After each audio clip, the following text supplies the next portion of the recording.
Hi hello friends, welcome to கௌரிஸ்கோம்.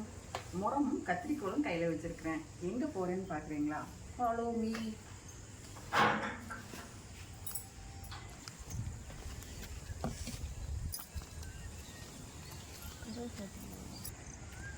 Hello, நம்ம என்னுடைய குட்டி தோட்டத்துக்கு தாங்க வந்திருக்கிறோம். வாங்க அங்கே என்ன பண்ணுறான்னு பார்க்கலாம் வாங்க. இப்போது இங்கே அந்த பூசணிக்காய் விட்டுருக்குது. பூசணிக்காய் பெருசாகிடுச்சு. இனி இதுக்கு மேலே விட்டோம்னா அது எப்படி பெருசாகுங்கிறது எனக்கு கரெக்டாக தெரியல. ஆனால் நான் இதை இப்போ அறுவடை பண்ண போகிறேன். இரண்டாவது அறுவடை, என்னுடைய குட்டி தோட்டத்தில் இரண்டாவது அறுவடை. பாருங்கள், ரொம்ப சந்தோஷமாக இருக்குது. நம்ம வீட்டில் என்ன விளைஞ்சாலும் எவ்வளோ சந்தோஷமாக இருக்கும். அதனால் எனக்கு இது முதல் அனுபவம், புது அனுபவம். ரொம்ப ரொம்ப குஷியாக இருக்குது, சந்தோஷமாக இருக்குது. இப்போ இதை நான் அறுவடை பண்ணிக்கிறேன்.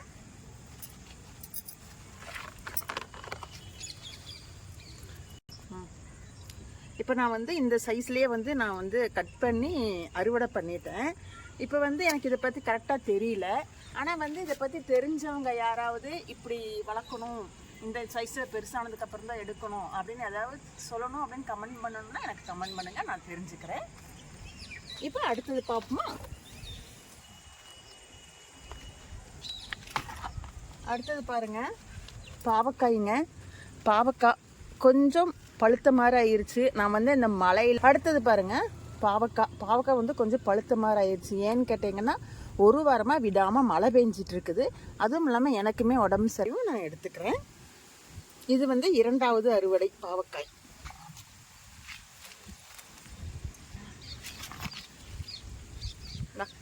பாருங்க, இந்த பாவக்காய் நான் ஒன்றுமே பார்க்காதனால பழுத்திருச்சுங்க. இது இப்படியே விட்டுறலாம் இல்லைங்களா? நான் இது ஒன்றுமே பண்ணலை, கட் பண்ணி அப்படியே விட்டுறலான்ட்டு இருக்கிறேன்.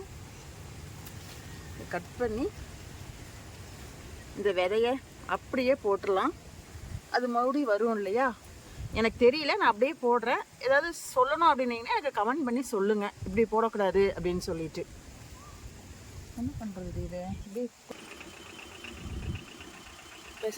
நான் இப்படியே சும்மா மண்ணை பறிச்சு விட்டு நான் இப்படியே போட்டு விட்றேங்க. இல்லை எப்படி போடணும், பதியம் போடணும் அப்படிங்கிறத எனக்கு தெரியாது. நீங்கள் எனக்கு தெரிஞ்சவங்க எனக்கு சொல்லிக் கொடுங்க, கமெண்ட் பண்ணுங்க சொல்லி. ஆமாண்ணா, ஒன்று வைக்கலன்னா அந்த தண்ணி ஊற்றியாச்சுங்க. அது எப்படி வளருதுங்கிறத பார்ப்போம். நானும் அப்படியே உங்களுக்கு வீடியோவை போடுறேன். இது என்னம்மா? அது அப்படியே தான் இருக்குது. அது எனக்கு சொல்லியாச்சு. சரி, இருந்தாலும் காமிச்சிடலாம். போன தடவையே ஆன் பண்ணி போன தடவையே இந்த தக்காளி உங்களுக்கு வீடியோவில் போட்டிருப்பேன். அப்படியே தான் இருக்குது, ஒன்றுமே ஆகலை. சரி பரவாயில்ல, இருக்கட்டும் அப்படின்னு சொல்லி விட்டுருக்குறேன். என்ன ஆகுதுன்னு பார்ப்போம், பெருசாகுதான்னு பார்ப்போம். இன்னொரு பாவக்காய் செடிங்க. இதில் ஒரு குட்டி ஒரு பாவக்காய் விட்டுருந்து, இருங்க பார்க்கலாம். அழகாக இருந்தது. இங்கே இருக்கு. வா, இங்கே பாருங்க. அடுத்தது இன்னொரு பாவக்காய் செடிங்க. இதில் இருக்கிற பாவக்காய் நீளமாக இருக்குது, தெரியுதுங்களா? என்ன ப்ரீடு? தொட்டு தொட்டு பார்க்க அது பிஞ்சிரும். அதனால் பார்ப்போம் இது எவ்வளோ பெருசாகுது என்னன்னு தெரியல. தெரியுதுங்களா? குட்டி ஊண்டா இருக்குது. ஓகே ஓகே, பாருங்க, சூப்பராக இருக்குது. பார்ப்போம் இது பெருசாகட்டும், எப்படி வருதுன்னு பார்ப்போம். இது பாருங்க, போன தடவை நான் வீடியோ போடும்போதே நான் உங்களுக்கு இந்த வெத்தலை செடியை காமிக்கிறதுக்கு மறந்துட்டேன். ஆனால் வச்ச அன்னைக்கு இப்போ கொஞ்சம் அப்படியே துளிர் விட்டுருக்குது. பார்ப்போம் எப்படி வருதுன்னு சொல்லிட்டு பார்ப்போம்.